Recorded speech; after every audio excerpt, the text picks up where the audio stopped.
ونصلی علی رسول الکریم اما بعد فاعوذ باللہ من الشیطان الرجیم بسم اللہ الرحمن الرحیم۔ سورہ آل عمران کی آیت نمبر 102 سے آج کے سبق کا آغاز کریں گے۔ رب اشرح لی صدری ویسر لی امری واحلل عقدۃ من لسانی یفقہوا قولی رب زدنی علما رب زدنی علما رب زدنی علما۔ یا ایھا الذین آمنوا، اے لوگو جو ایمان لائے ہو، اتقوا اللہ، اللہ سے ایسے ڈرو، حق تقاتی، جیسے کہ حق ہے اس سے ڈرنے کا، ولا تموتن، اور تمہیں ہرگز موت نہ آئے، الا وانتم مسلمون، مگر اس حال میں کہ تم سب مسلمان ہو، واعتصموا، اور تم سب مضبوطی سے تھام لو، بحبل اللہ، اللہ کی رسی کو، جمیعاً سب مل کر، ولا تفرقوا، اور تم سب فرقے میں نہ پڑو، واذکروا، اور تم سب یاد کرو، نعمت اللہ، اللہ کی نعمت کو۔ پہلے میننگس کو دیکھ لیتے ہیں۔ اتقوا تقاتن، تقوی متقی، تموتن موت، میت اور اموات، اللہ قلیل، اللہ ماشاء اللہ، اللہ یہ کہ، جمیعاً جمع، جامع جماعت اور مجموعہ کے لیے بولتے ہیں ہم، تفرقوا فرقہ، تفریق کا تفرقہ اور تفریق، اذکروا ذکر، ذاکر اور مذکور کے لیے ہم بولتے ہیں۔ اس آیت میں ہمارے پاس عربک کے ورڈز دو ہیں، واعتصموا تو مضبوطی سے تھام لو، اور حبل رسی کو۔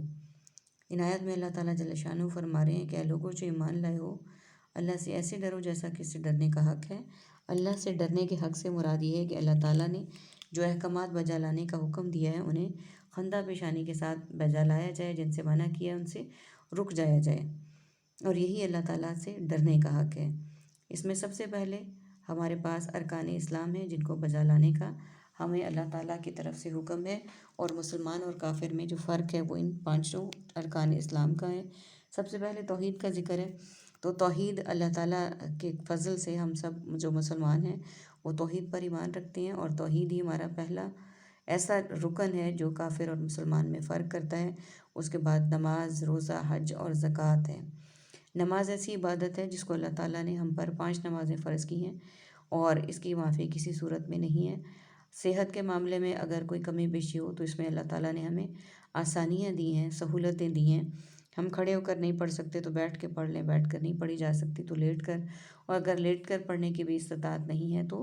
ہم اشارے سے پڑھ سکتے ہیں۔ اسی طرح سے رمضان کے روزے اللہ تعالیٰ نے ہم پر فرض کیے ہیں۔ اگر اس میں کوئی بیماری ہے یا کوئی اس طرح کا معاملہ ہم نہیں رکھ سکتے تو روزے ہم قضا کر کے بھی رکھ سکتے ہیں، اور اگر بیماری ایسی ہے کہ اس کے لیے صحت مطلب نظر نہیں آ رہی تو پھر ہم اس کو روزے دوسروں کو رکھوا بھی سکتے ہیں۔ حج اللہ تعالیٰ نے زندگی میں ایک مرتبہ فرض کیا ہے، وہ استطاعت کے لیے ضروری ہے، اس نے وہ لازمی ادا کرنا ہے۔ اور اسی طرح سے زکوٰۃ صاحب حیثیت مسلمانوں پر جس مال پر جتنی زکوٰۃ اللہ تعالیٰ نے فرض کی وہ بھی ادا کرنی ہے۔ یہ اللہ تعالیٰ کے سے ڈرنے کا حق ہے کہ ہم تمام ارکان اسلام کو بجا لائیں، اور اپنی صحت، سہولت اور اپنی فیسلٹی کے مطابق جتنا ادا کر سکیں ہمیں کرنا ہے، اس میں کوئی کمی کوتاہی ہم نہیں کر سکتے۔ اور تمہیں ہرگز موت نہ آئے مگر اس حال میں کہ تم مسلمان ہو۔ اب یہاں پہ اس بات کا ذکر ہے کہ اللہ تعالیٰ کی طرف سے جو ہم نے اسلام کو قبول کر لیا، اب یہ ہمارے پاس اتنی بڑی بلیسنگ ہے کہ ہمیں اللہ تعالیٰ سے یہ دعا کرنی چاہیے کہ ہماری موت اسلام پر ہی واقع ہو، اور اگر اسلام کے راستے میں کوئی تکلیف، کوئی پریشانیاں، کوئی ظلم و ستم برداشت کرنا پڑے، جیسا کہ ہمارے نبیوں نے اور صحابہ کرام نے برداشت کیے لیکن انہوں نے اسلام کا دامن ہاتھ سے نہیں چھوڑا، تو ہمیں بھی ان کے معاملے کی تاکید ان کو فالو کرنا چاہیے، ان کی پیروی کرنی چاہیے، اور ہمیں اللہ تعالیٰ سے دعا کرنی چاہیے اس موقع پر کہ اللہ تعالیٰ ہمیں بھی اسلام پر ہی موت دے، اور مسلمان ہونے کے ناطے اللہ تعالیٰ ہمیں کلمے والی موت دے، آمین۔